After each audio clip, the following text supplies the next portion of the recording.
Good morning. Good morning. Hey, Hi, Monique. hey, Oh my Solita. gosh. It's like so great connecting with you. I know I was saying earlier that I did not even realize that today is a holiday. Still getting used to documenting and remembering the US holidays. So thank you very much for being here today. I appreciate you spending this time with me. For everyone connecting, thank you very much for being here. This is Women Making an Impact Live. If you're new to this series, welcome, welcome, welcome.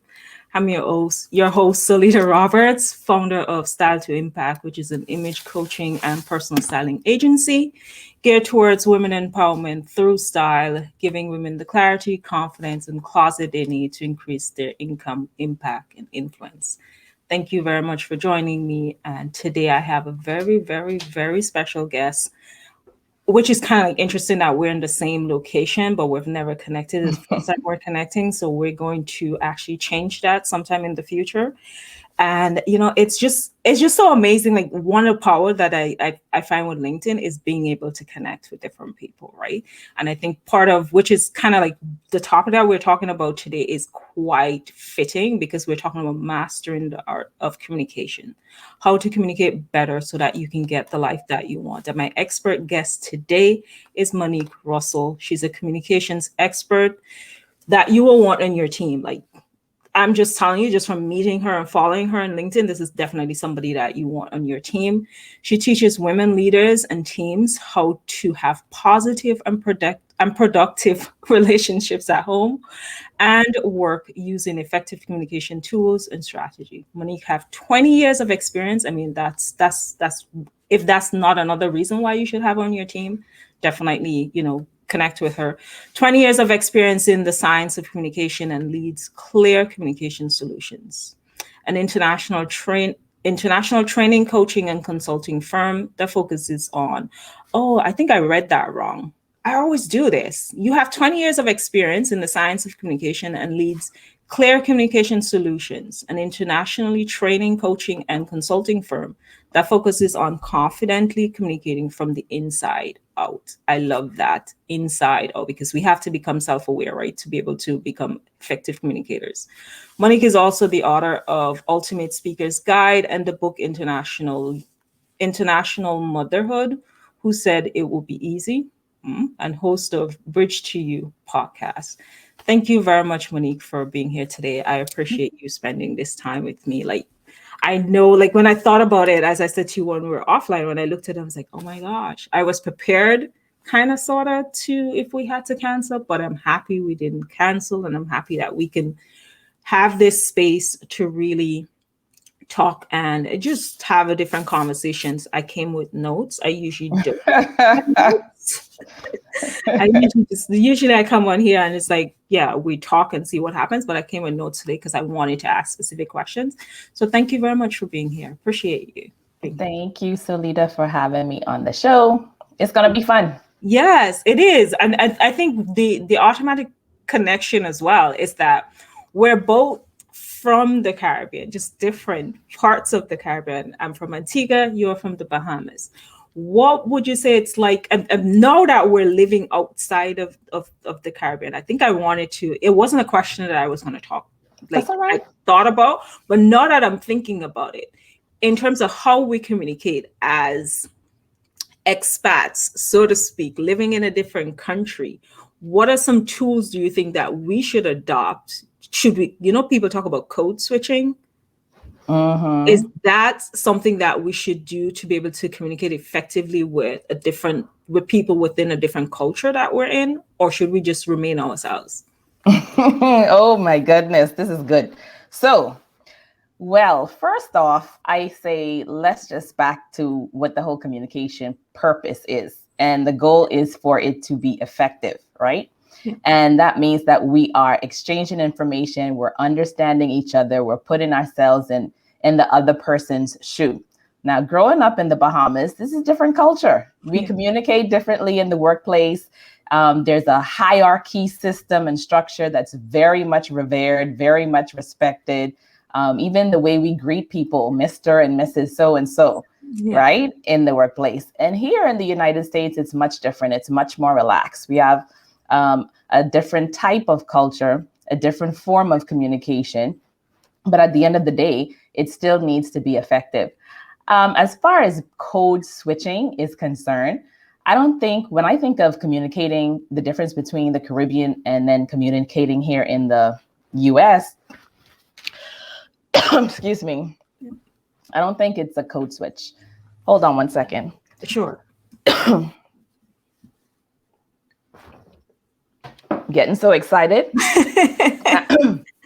my throat is like, oh, she got something to say. Yeah. So, but here's the thing. So when we are shifting or we are connecting here in the United States and we have this cultural awareness from the Caribbean, it's about being able to understand the culture. So what needs to happen is knowing and understanding the landscape. I think too many times we come from our home countries and we think that we're coming with everything that is superior and they just do it wrong. Yeah. They speak wrong, they talk wrong. Why are they trying to get in my business or whatever have you? But I think there is a misconception or a misunderstanding between being authentic and then understanding the environment that you're in. There's always context that has to be taken into consideration. Someone may say, well, I just feel like talking like this. And whatever I want to say, I can say, just like that. Right? If they say something to me, what are you talking about? Just like that. Someone in the Bahamas could understand what I just said. But if I try that here, I may be creating distraction and confusion for myself. It doesn't have anything to do with me not being myself, not being authentic. I'm still Monique. I'm still able to speak in my dialect as needed, when needed. But in this environment, in this context, it's not effective. It's not appropriate because now I'm creating some sort of distraction in between me getting my message across.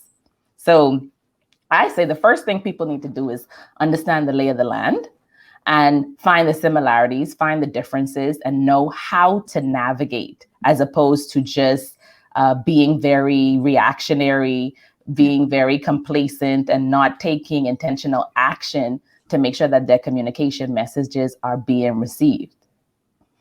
Yeah, that's a good point that you made. I think I've said this while we were offline, that I feel as though I've been an immigrant all my life, right? And it's being able to get into those spaces and say, how can I show up as myself? And at the same time, ensure that when I'm communicating with those persons around me who's from a different culture, they dialect may be different from mine. How do I communicate effectively with them to ensure that my message, whatever my message is, it's being translated in a way that they understand? As a from one Caribbean person to the next, we can use our specific dialect for each country and we'd be like, yeah, I kind of sort of understand what you're saying, right? But when we do step out of our when we do step out of our bubble, so to speak, in those respective countries that we're from, and we get into international countries like the US or Europe or any of those places, I know personally, it's like, I still want to be myself. Like, I still want to say I'm trying to think of, like, for instance, in the Caribbean, we will say, well, at least I grew up with sneakers, as in the shoes, right? And some persons may say tennis. And I remember I was on a speaking engagement and I used a word that's only in the Caribbean. And I was like, oh, crap. And I had to be like, oh, well, this is what we usually how we would usually refer to it in the Caribbean. And I know here, this is what you say that. But do you find, I know we're going on this different tangent, but it's kind of interesting. I love it. Do you find that as immigrants, though, we have to, in order to communicate effectively, we always have to be the one that switching, and goes back to that code switching that I'm talking about, like, where we have to, like, change our dialect. You wouldn't use your Bahamian dialect, like the local Creole, but do you find like we have to then adjust the words that we use in order to be understood, whereas we can speak the Queen's English for us coming from the Caribbean, we can speak in a way that, yes, I would assume you can understand me, but why is it, do you feel as coming from the Caribbean, we have to always do that switching though?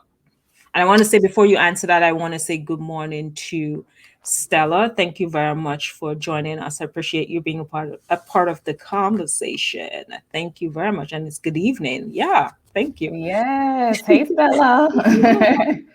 Yeah, okay. So absolutely, we get to do that, right? We get to be able to diversify how we communicate and express ourselves because we are multifaceted. We are able to use our dialect when we see someone who is from another Caribbean country, Yep. and that helps us to shorten the life cycle of the know, like, and trust factor, right? Getting to know you. Effective communication always includes some element of that know, like, and trust factor. So we get to have those other tools as weapons in our toolkit to facilitate a faster connection with others. But like I was saying, like in the context of, let's say you were talking about sneakers and tennis. So Yeah. that was an excellent response that you did, in the moment. And then it just creates a new level of awareness to anybody who is listening. I remember when I was in Minnesota, we were at the grocery store, and I was looking for, in the Bahamas we call it a trolley. And I went and I was asking the person because there were no more trolleys, and I mean, for the life of me, I was like, the trolley. I can't find a trolley. I need a trolley. And he Yep. was like, "What's a trolley?" I said, the thing you put the food in, that you push when you're shopping. I mean, it was like a 10-minute conversation. And then he said, "Oh, you mean a cart?" And I was like, "Yes, a cart." And so now the next time I go, if I need to, I'm just going to ask for a cart. Yep. So yeah, we get to do that. We have a great opportunity to learn different nuances, different lingos, but I mean, it's all a part of the communication process. It's not something where I'm saying, well, just because I want to communicate in my local language, in my local dialect, means that I'm not being authentic or being, myself, because I'm in this environment where they may not understand my local dialect. I think that's where a lot of people get it confused, where they're like, okay, just because I want to do it, being authentic means I'm doing what I want to do, when I want, how I want, without any regard for the context. And that's a false belief. Because I mean, let's just face it, you may have a school teacher, someone who's teaching, and she loves to drink margaritas, but in the context of her teaching at school, she's not going to drink a margarita. Yep. Why? Because it's not the right context. It's not the appropriate time. It creates a distraction. It doesn't allow her message to be delivered in the way that she intended. But it doesn't mean that she's not being authentic. It doesn't mean that she's not being herself. She's aware and she understands that in this moment, these are the communication tools and strategies I need to use to move toward my goal. Yeah, yeah, that's absolutely true, and it's kind of like, what are the tools for effective communication, whether or not it's in the workplace or in your personal life? Like, what are some of the tools that we can adopt, and what does good communication looks like? Yeah. So, and these are universal principles, universal tools. Me being able to put yourself in another person's shoe is one of the biggest skills of anyone who is desiring to be an effective communicator. It's also one of the most difficult. It's also one of the most difficult. Being able to listen intently to what's being said, not being said, understand how you're coming across. All of these are tools and skills that we could develop. The biggest thing I feel from what I see, especially in my practice, and just in general from where I hear people are challenged or struggling, is in the area of conflict resolution, conflict mediation, conflict negotiation. And, the US spends $359 billion a year on conflict in the corporate workspace. That just tells us, how much of a challenge it is. And it's that time where you are in that space at work and you know that something is wrong and you are afraid to address it, perhaps from whatever your belief is about conflict. Maybe you've learned to withdraw. Maybe Yeah. you feel, you feel if you say something, you're going to hurt the other person's feeling. That's one that comes up a lot. So it's working through your own areas of self-awareness so that you can be more effective when you're communicating at work. And it's also just understanding what to say and how to say it. So we know what we need to do, but a lot of times people will ask me, well, how do I say it then? How do I say it? Like, how do I tell this person that, what I delegated to them is not done correctly? How do I say it without feeling bad? How do I say it without hurting their feelings? They're always asking for how do I say it? So I think the skill is really becoming self-aware and learning the language of how to say it and in a way that communicates respect and still moves the conversation forward. That's, I think self-awareness for me, it's the biggest thing in every area of our lives. Once you become self-aware, whether or not it's self-aware as to another person's culture, self-awareness in terms of how another person communicates, self-awareness in knowing that, okay, you may not have all the answers, that you have to seek someone else, seek out someone else for it.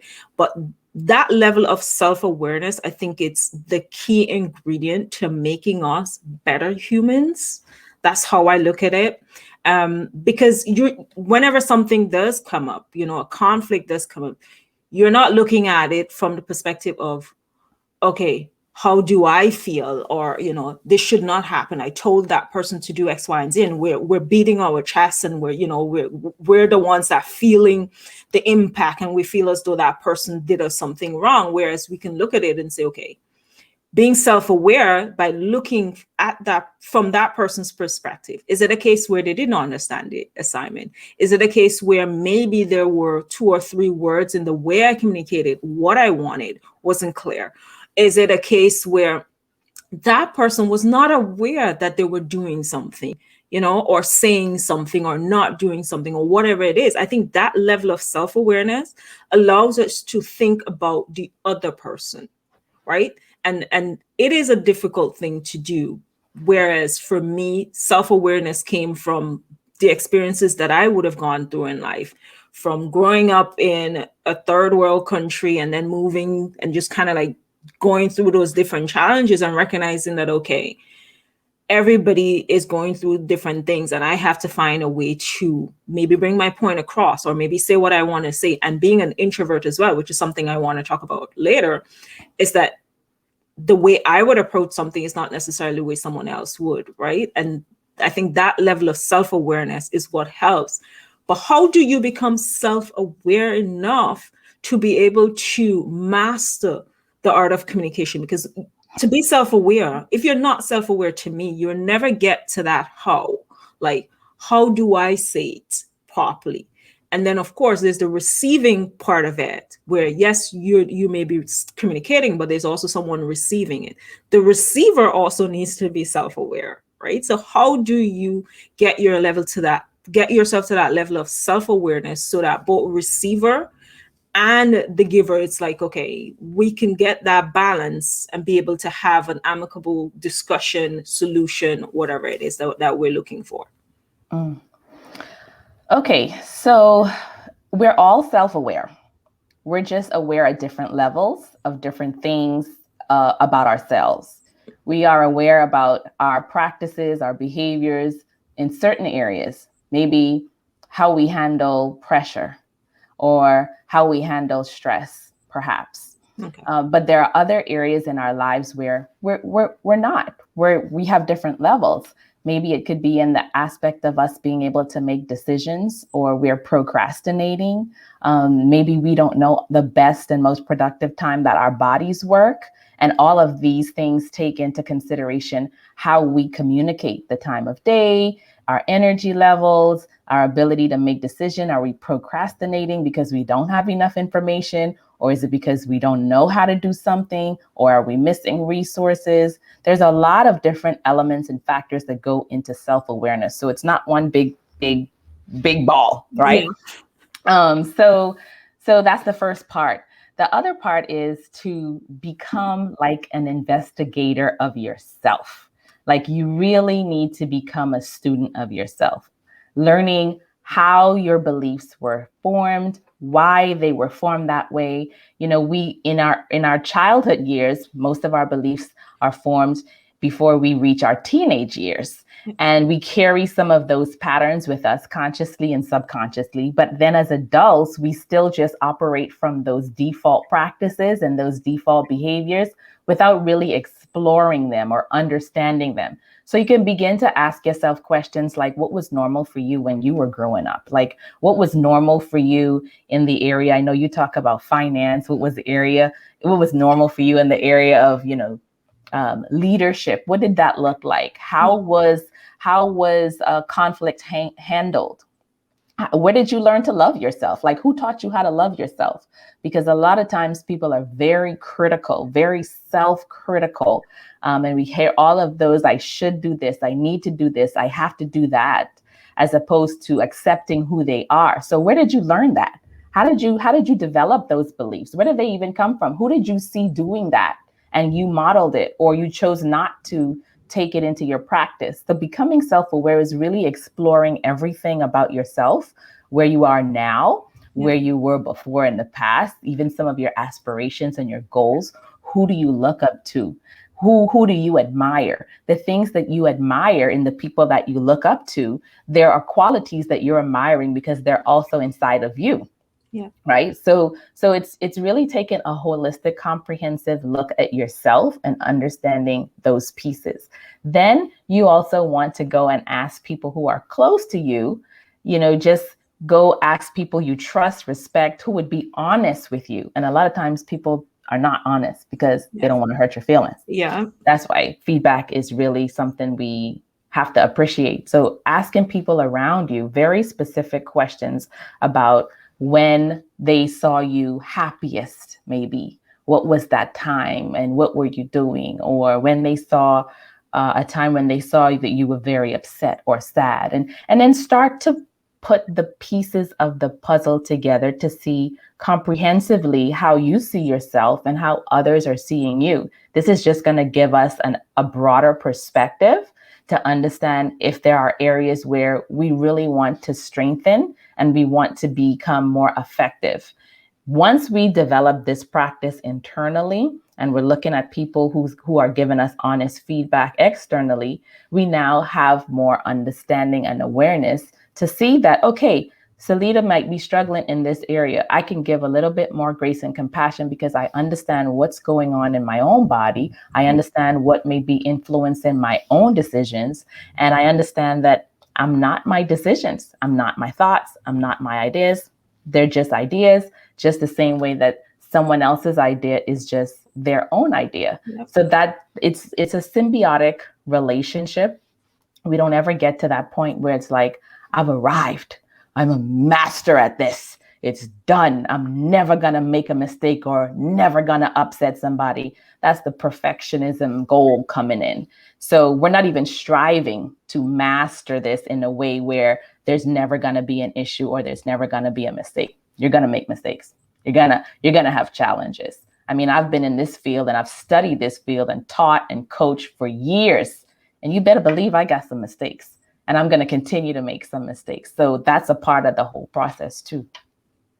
Yeah, I think that's important. What you said there is understanding that you will make mistakes, but it's a learning process, right? You're not going to anything in life going and say, okay, I am going to be perfect at this, and you adopt two or three tools, and then you're like, yes, I'm a master at it. Even though we're talking about mastering the art of communication, it is not where you become an expert, so you're no longer learning, but just finding the tools that work for you, or identifying where you're going, not so you off track, and to get yourself on track to be able to communicate better. And without it, we keep saying it, like, you can find lots of books, the effective communication, the importance of it and why it's important to do it. But sometimes I think, like, from my own personal experience, I know, okay, communication is important whether or not it's work or relationship. I also know it's necessary to happen. Do you find that, because this is something I realized I think I should just kind of like give the context first, is where if I find someone is bad at communicating, like they don't talk, they don't, like you ask a question, you get the feedback is like really minimal. So as a result, where I am a communicator, like I want to talk, I'm one of those persons, I want to talk it out, right? I may take a moment for myself where I need to step away because my self-awareness knows that, okay, don't open your mouth if you're upset. Like, I know that's not going to work because it's not going to be constructive. It's not going to get me to that point that we can resolve the issue. So I need to step away. Stepping away gives me the clarity in knowing how to approach it.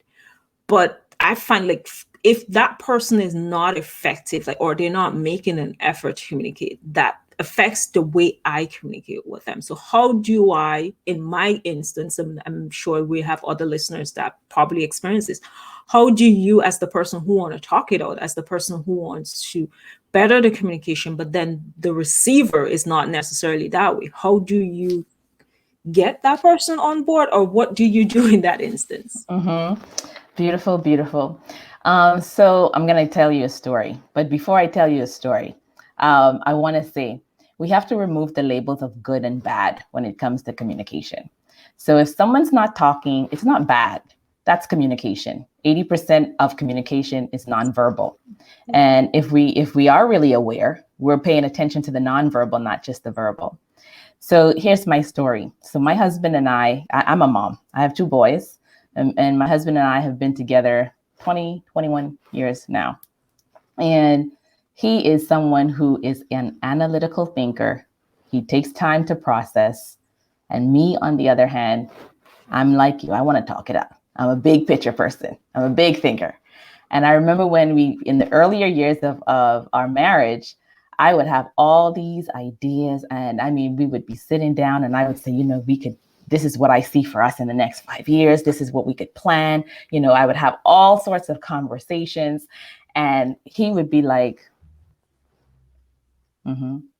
And I'm like, okay, hello, like, did you hear me? Hello, did you hear what I just said? That's all you have to say? I just say all of this thing for how long? 10, 20 minutes? And that's all you have to say? And I would become upset. I would be like, you know what? This is why I'm not saying anything to you anymore. And the reality of it is, as much as I was teaching, I think I was teaching at the university at the time. And even though I was teaching theoretical, practical, I wasn't applying what I was teaching. And when I realized that, you know what, I need to actually take what I'm teaching and put this into practice in my own home, I went and I did assessments for both of us, for my children, to learn our communication styles. And I understood that, okay, he needs more time to process. When I got this information, I realized that this is what I'm going to do. I'm going to say what I need to say. And I'm going to say, I know you need time to process. Let me know what you think. Sure enough, 2 days later, he'd be going to work, driving in his car, and he'd give me a call and bring up what I talked about 2 days ago.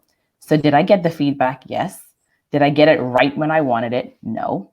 Was it effective? Absolutely. So I couldn't stay in that space of labeling him as not being a communicator. He was communicating. I just wasn't aware of how he was communicating and how he needed to communicate. So when I became more aware of my own style, my own practices, it opened me up to understand his a little bit differently. And I changed my approach. Still the same Monique, still genuine, still authentic, but effective, more effective. Yeah. That makes sense, right? Because I'm now thinking, which kind of like have me thinking now as to what are some of the ways that we communicate, like as individuals, because we're all unique and we're all different. And as you said, just removing that bad and good from communicating and labeling it that way is, what are those, like, communication itself, how do we communicate? What are the different aspects of it? And how do you, I mean, you did the assessment. Where can we find the assessment to do that? Sure. To figure out what is our communication style? Because I think that's what happens. We're not effective in communicating because we don't recognize how the other person communicates. Well, first, we don't recognize how we communicate. That's Oh, where we start. okay. We start with our own self awareness. And I think so many of us focus on the other. They're not communicating. They're not doing good. They're not. But the reality is, we don't understand how we're communicating. We don't understand that we are feeling tension when we're not getting an immediate response, or we're not understanding that maybe the timing isn't right. I could give you some stories about me and my 15-year-old kid. It'll have you rolling, but and I wouldn't want anybody to put it on display because it really wasn't good at the time.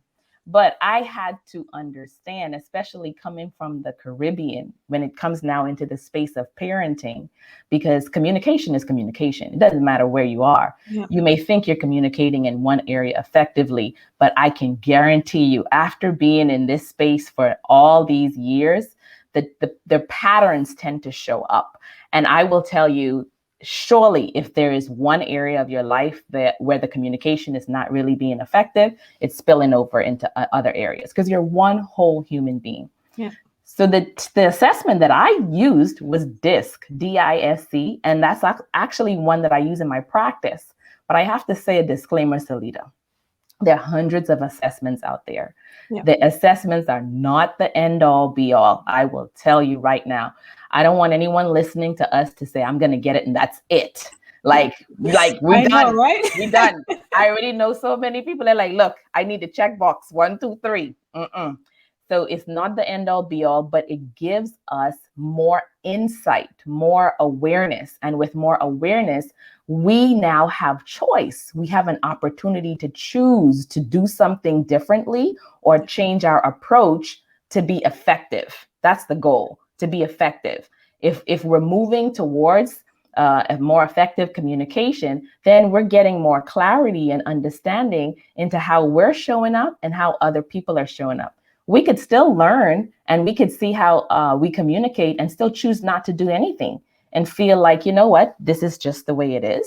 This is how we do it here, which are phrases people really use in real life in the workplace. They're aware of how they're coming across, but they choose not to. They choose not to make an adjustment or make a change to make the communication more effective. So I'll say assessments are great. I love them. I'm an assessment junkie. I give them to my kids and I take everyone that comes up. I honestly, before we get to that, I want to thank Joy for stopping in. She said this is really good. So thank you very much, Joy, for stopping in. Yes, Joy. On assessments, right? Honestly speaking, I've done the DISC assessment. So I have that one.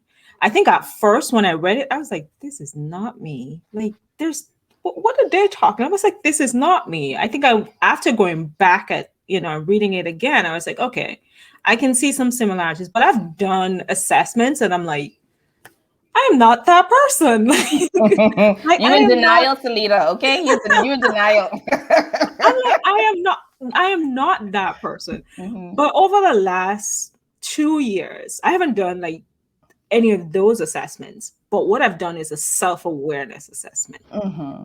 Because I found within the last 2 years, and this is something that I'm hoping to like one day talk about, where I felt as though I've lost my identity, like who I am, what I'm supposed to be doing, my place in, because I'm a person, there's certain aspects of my life that I'm a creature of habits. Like I love doing different things and knowing when I look at my schedule, it's like, oh yeah, I have this coming up next 2 weeks. Like it's a reoccurring event, It makes me feel whole. And so as a result, I had to look at if because I was feeling this way and I'm still kind of feeling that way, where it's like my identity, I'm reimagining myself and what that person looks like. If my communication skills as a result, or the way I communicate as a result, it's being affected. Do you think like going through that process, because we change over time, experiences and everything's happening in our lives, do those changes that we go through affect the way we communicate with each other, the way we interact? And how do we know whether or not the message and the way we're communicating is effective and is being received by the other person? Mm-hmm. So first, I want to say kudos on the identity transformation. We are all constantly going through identity restructuring, development as new information comes on board and through our life experiences. So kudos to you. Be gentle with yourself and don't feel as though you haven't figured it out yet, because half of us haven't figured it out yet either. So I think the time period that we're in right now is great for that. Now, as far as like, does our communication change? Yeah, it changes in the environment that we're in. It changes as we become more mature and more wise and more aware of certain things. But effectiveness is effectiveness.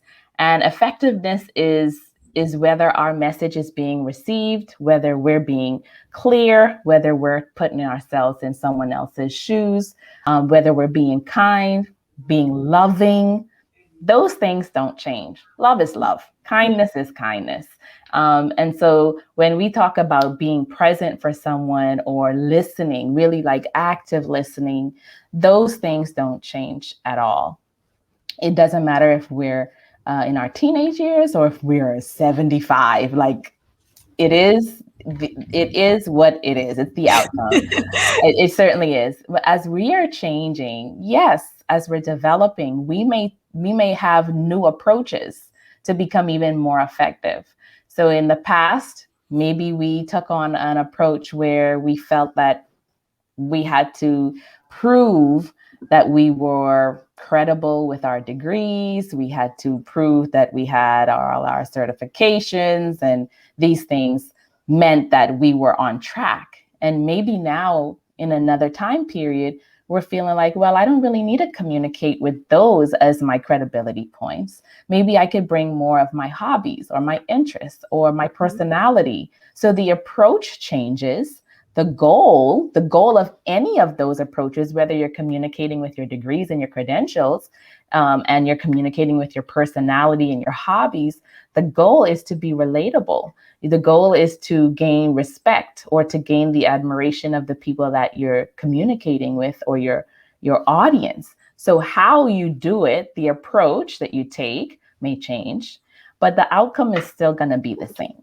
Yeah, yeah, absolutely. For a moment there, I was thinking, okay, as you're changing, as you're growing, or you're going through that identity shift, or in some cases, some people are going through an identity crisis, where maybe your attention span and your tolerance level becomes so like your patience, you just don't have it. And I'm kind of like had me reflecting there in a moment for myself. It's like, okay, were there any point in this change that I'm going through that my tolerance level was low? Like, was that was that a way of something that affected the way I communicated and the way I was getting my message across? I read recently that, this book that I was reading that says we all talk, but the challenge is getting people to listen, right? That is the challenge. Sometimes we do a lot of talking and we're not in the reverse, where we should do less talking and then more listening. And also, how do we effectively listen to someone? Because I don't know if you've heard it, like the saying in the Caribbean as well. It's like, my grandmother would ask me, okay, are you hearing me or are you listening to me? Right? It's like, I'm hearing you, where it's like, na na na na na na na na na na. I'm listening to you, where I'm paying attention to your message, paying attention to the different, like, what are you trying to communicate to me? What direction you're trying to get me into? And, it kind of like had me going back there to my childhood and even present day, as to if those shifts that I was going through in my life and still going through, if it would have affected in any way how I communicate. And, kind of like, even like in the business space, as business owners, or maybe persons in the corporate world, how do we communicate effectively to get our message across so that we can stand out? So, okay. Well, first, let me say this. If whatever happened in the past, maybe you're wondering if the way you communicated was impacted, and I'm sure you're talking about if it was negatively impacted, because nobody ever asked. I don't know if in the past my communication was positive Yeah. and effective. So it That's sounds good. like you're thinking, okay, maybe did this hamper some relationships? Maybe did this keep people away? Yeah. Just the fact that you're asking that, that's a great question. And I think if you sit with yourself and you actually write, answers to that question, you'll find the answers. And even if you did burn bridges, even if you did have negative in the past, it's okay. You can change. We can't go back and correct everything from the past. Even as parents, there's some things that I did in the earlier years that I know it was not the right thing to do. But when I became more aware, I went back, I had a conversation and said, you know what? I can't go ahead and erase what I've done in the past. This is what I've learned now, and this is where I plan to be in the future. So I would say, give yourself grace, give yourself compassion and understanding that, yeah, maybe I may have made some bad choices in the past. I may have burned some bridges. Are there bridges that I'm still concerned about? If I can review them, if I can repair them, or do I need to release them? Yeah. So going back and addressing those things. And in the workplace, it's the same thing. I had someone in one of my workshops, and she asked the question, and she said, there was a situation where she said something that was, not appropriate to one of her direct reports. And it was like 2 years ago. And because we were doing an exercise that was bringing up a lot of these communication hurdles and challenges in the workplace, like such as if we're fatigued, if when we're tired, when we're Yeah. stressed, we begin to get short with people. And in the moment, she said something that she knew was extremely hurtful. And obviously this was still bothering her because it came up 2 years later. And she Yeah. said, well, it was 2 years ago. Do you think I should still address it? Yeah.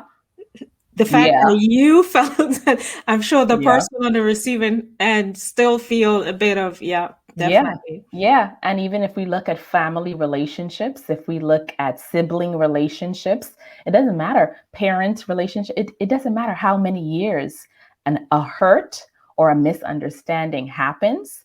There can be a lot of liberation for people if they say, this is what I'm now aware of. I am sorry. I want to make it right.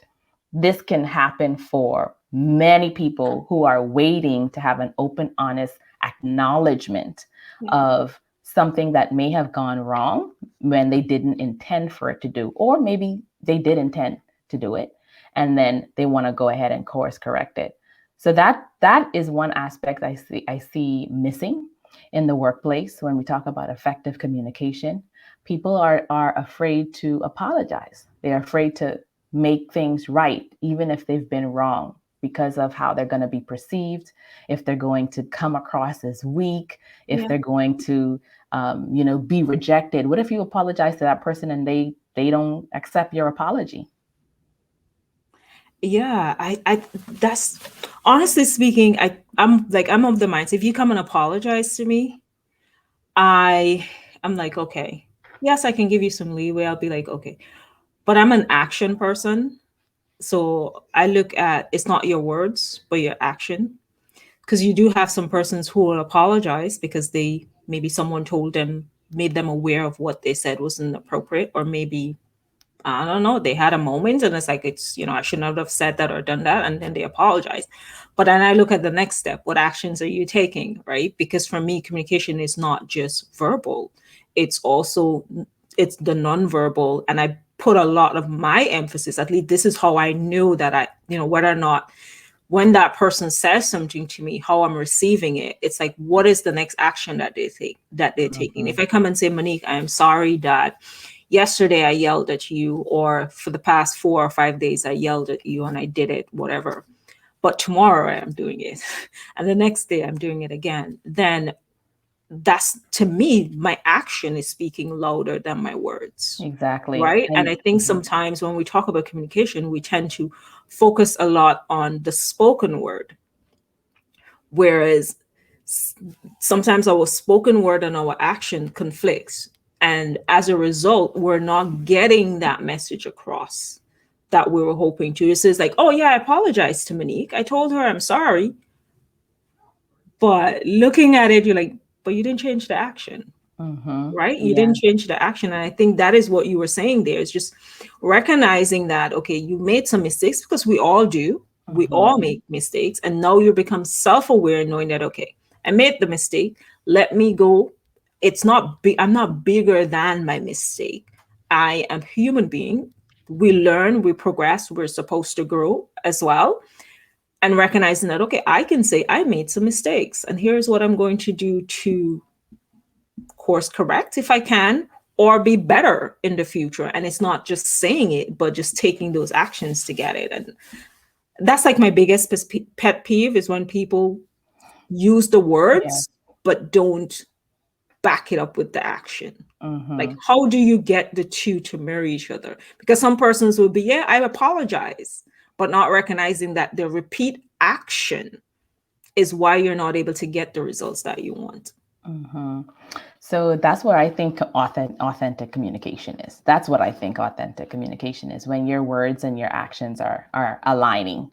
Yeah. And when you are doing what you say you would do, or you're practicing what you preach, that's what I feel authentic communication is.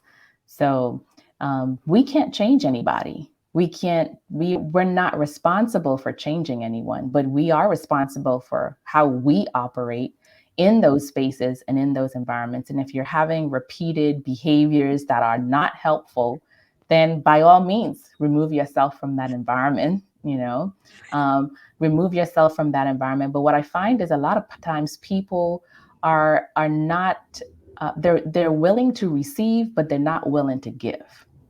And life is about give and take. Life Yeah. is just really like cyclical process. And so what we put out a lot of times is what we get back. For Yeah. example, we're both on LinkedIn, we're on social media. We are engaging in other people's content. And as a result, other people will engage on our content. Yeah. So it's like it's a cyclical thing. If we want people to listen to us, then we should go practice listening to others, like really listening, being there, being curious. It's all a cyclical process. We want someone to forgive us of something that we've done wrong, then we should start forgiving others of what they have done wrong as well. But I find too many people have a checklist. They're expecting everybody else to fall into that thing of what they should do. But if they had that same checklist and they turned it around to themselves, they'll notice that they're missing some of those things as well. So Yeah. I think that's where the self-awareness comes in, seeing everyone first as someone who is human, someone who's doing the best that they can. We're all doing the best we can, right? And really giving people grace, understanding that for me is the essence of effective communication. If we're always holding people to these rigid standards and these unrealistic expectations, and she should have known better, she should have called me, she should know that I didn't mean she should turn in the report at 5. All you look at the shoulds. Look at everything in your life that you feel you should do, others should do. And that's where we begin to expand and explore expectations. Are the expectations unrealistic? Are there any areas in the expectation that we could provide more clarity? If someone makes a mistake or they turned it in Tuesday and you thought they should know they should turn it in on Thursday, is there any room for clarity in that expectation? Yeah. Is there anything that I could have done to make it a little bit more clear? Don't assume, just really look at those expectations. And then the more clarity you infuse into the conversations, that's when your message becomes more effective. Well said. Well said. I think for my biggest takeaway, it's self awareness, having that clarity, and just giving yourself grace as well through the process. I think it's important.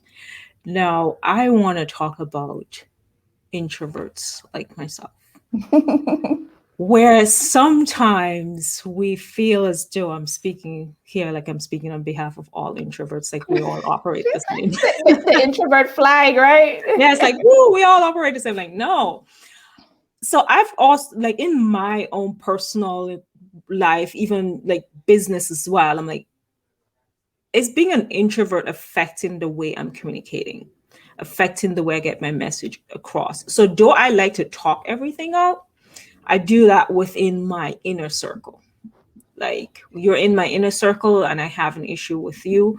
I honestly don't, like, even if it's at work and you're in that inner circle, I don't do the Monique upset me, I'm going to go mumble and grumble to someone else. Like, that's a no no for me. I will step away from you for a sec because I need that space between us, but I'll come and have that conversation with you. And I'm one of those persons who, at that point, I'm like, okay, do I, like, there was a point in my life I will tell you exactly how I feel, the way, like, in, whereas now I'm trying to adopt a little bit more tact. Like, okay, instead of saying money, I was really mad at you. I don't use curse words, but I may say it in a very, the tone of it may be a little bit aggressive. So now it's more of toning that down, but still being bold enough to say exactly what I'm going through. And I kind of like thought about it. If it's a, as an introvert, if my way of communicating is being affected because I'm not that outspoken, I'm not going to, I'm not getting on social media and constantly have like different levels of conversations, or I'm not going to be that one who's going to go into a room and be like, yeah, hey, everybody, how's going, what's going on. I'm that person who's going to stand on the side and find out one person who kind of sort of looked like my vibe. And that's where style came in to play for me, because one, I would wear things so that people can approach me, right? So they'll be like, oh, I love that top, I love that shoes. And that starts a conversation for me. And I will also, whenever I'm in that room with people that I don't know, I look at it and be like, okay, oh, I love her shoes or her vibe. Maybe the person said something and I was like, oh, I love their vibe. And that's how I'll kind of like warm myself up to going to that person to talk. Do you think there's a difference in communication when it comes to introverts and extroverts? I mean, sure, there's a difference. There's a difference in how you capture and restore your energy, and whether it's infusing energy into you or it's draining energy. And I think everyone has the time period where they need to be, recharge. But as far as the introversion, extroversion, we all have aspects of it. Some of us have it more than others.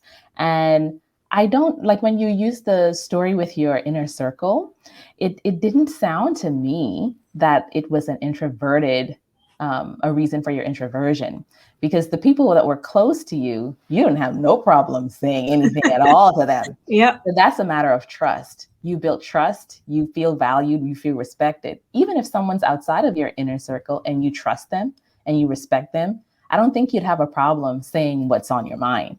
So I don't see it as an introversion, extroversion challenge in terms of speaking up. I see it from a communications aspect of building trust. We were able to confront people when they are doing something that we feel is out of line, when we've built that trust, or if we have the how to, like you say, now in the past it was a little aggressive, Yeah. but that how to say it, how to say it. With the inner circle, you have the trust. So whether you say it good or not, you still have stuff in the bank to recover. You have relational currency in the bank to recover. So it could come out with curse words, which I don't have a problem with. Okay. I used to say it all the time in college, but now, of course, it's much different. I've evolved, but every once in a while, you know what? Something's going to come out.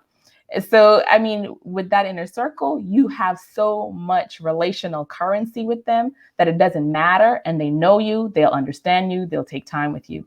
When we don't have that relational currency with someone and they have done something wrong to us, then we're more concerned with how we're going to deliver it, because we know that it could impact that relationship on a long term. And then we maybe have to do a little bit more work in order to bring it, to a place where we feel comfortable or mutual with it. And as far as like the extroversion is concerned, with introvert people who are introverted, that's just the way they prefer to communicate.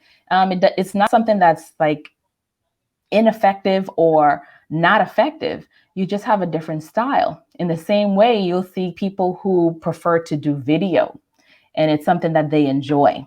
They love communicating this way. It gets them results. It's effective. You may have someone who wants to do writing, who loves writing. That's the way they prefer to communicate. And in their writing, all they write is a few sentences. And oh my God, it's so thought-provoking. It's so engaging.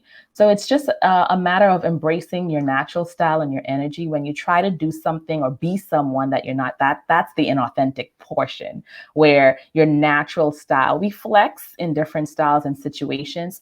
But if 80% of the time you're putting yourself in a situation where you are going against your natural body norm, you're just creating additional stress for yourself. And sooner or longer, your body's going to respond to that type of stress. You're going to have issues sleeping. You're going to have issues digesting foods. You're going to have a whole lot of other issues, because now in your quest to say, I want to be more of this, so I'm going to put myself in a situation where 80% of the time I'm forced to do this, you're just creating additional stress for yourself. That's where the awareness comes in. This is the way I prefer to communicate. This gives me energy. This gives me strength. This gives me joy. I do know at the same time, I need to be flexible. So I'm going to create opportunities to challenge me and stretch me. But those opportunities that challenge and stretch me should not be so many or so large that it overtakes and drains me constantly, because now I'm not effective to anyone, including myself.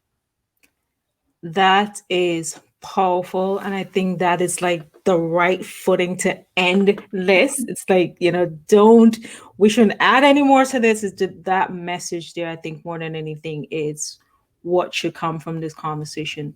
Be yourself, communicate the way that you're most comfortable with. I think, especially in the social media age where we're told that we need to adopt these different facets that's happening in order to be effective, and then we lose who we are in the process, or added stress because you're trying to create videos and that's not who you are, right?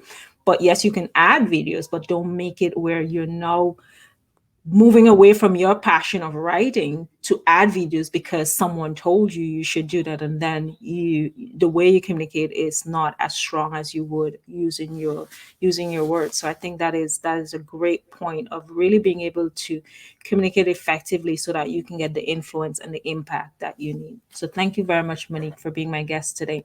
But before we go, I like to have like a little bit of fun where we just kind of like relax a little bit.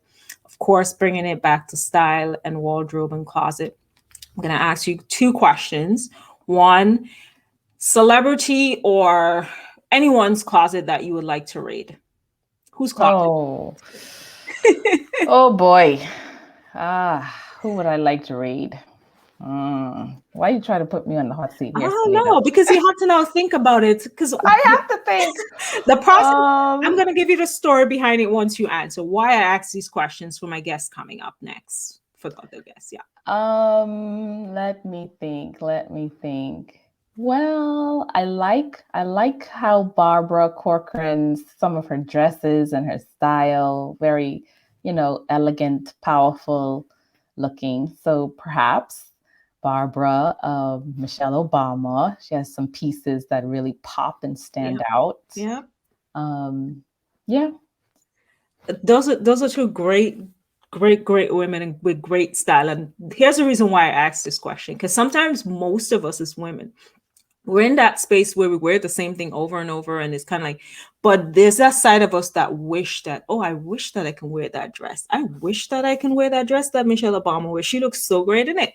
But when you become self-aware of that desire to wear something else outside of what you're wearing, then you start to explore different avenues when it comes to your personal style. Hence the reason I asked for it, because sometimes we want to do and we want to try new things, but we get stuck in our day-to-day. But if someone asks you the question, then you start thinking about it. You become self-aware. When you go shopping now, you start thinking of, what can I add? I remember that dress. I like that dress. Can I find one like that? Right?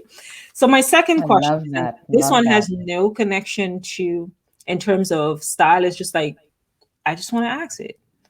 If a movie is being made about you, who would you like to play you? Female actress, of course, because this is about supporting women. Who I want to play me in the role? Yes. Oh, man. Oh, This is so hard favorite because actress. Thinking I that. maybe Angela Bassett. Ah, Yeah, I'm maybe sorry. Angela. I'm having a moment because that's who I'm like. Yeah, I Yeah. need Angela to play me. There's so many things about her that I love. I'm hoping that when I'm 60, I can look like her. Yes. I'm putting it Yes. out in the universe as well. I want her to play me. I would wish, that's somebody I want to meet, but at the same time, I want to look like her when I'm 60. So I got to start doing the work now. But no, thank you very much for participating. And obviously, thank you very much for being here today. This was so packed with so many gems, so many things that I can use, tools that I can use as well, and strategies that I can use to work on my communication skills. And I'm sure the audience as well is able to, grab some gems. Of course, inviting everyone to follow Monique. I mean, if you want to know more in terms of how to work with her, how to work on your communication skills, obviously I'll drop those connections in the comments. But Monique, how can people get in contact with you? You can reach me on my website, clearcommunicationsolutions.com, or just connect with me here on LinkedIn. I mean, I'm here each week, so connect with me, send a message, let us know that you saw this episode and you enjoyed it, and then let's continue the conversation. Awesome, awesome. Thank you very much, Monique, again for being here. And to our online guests, viewers, if you're watching the replay or you watch it live, thank you very much for being here and spending this time with us. We appreciate it, and we will see you in the next episode. Take care. Bye. Bye now.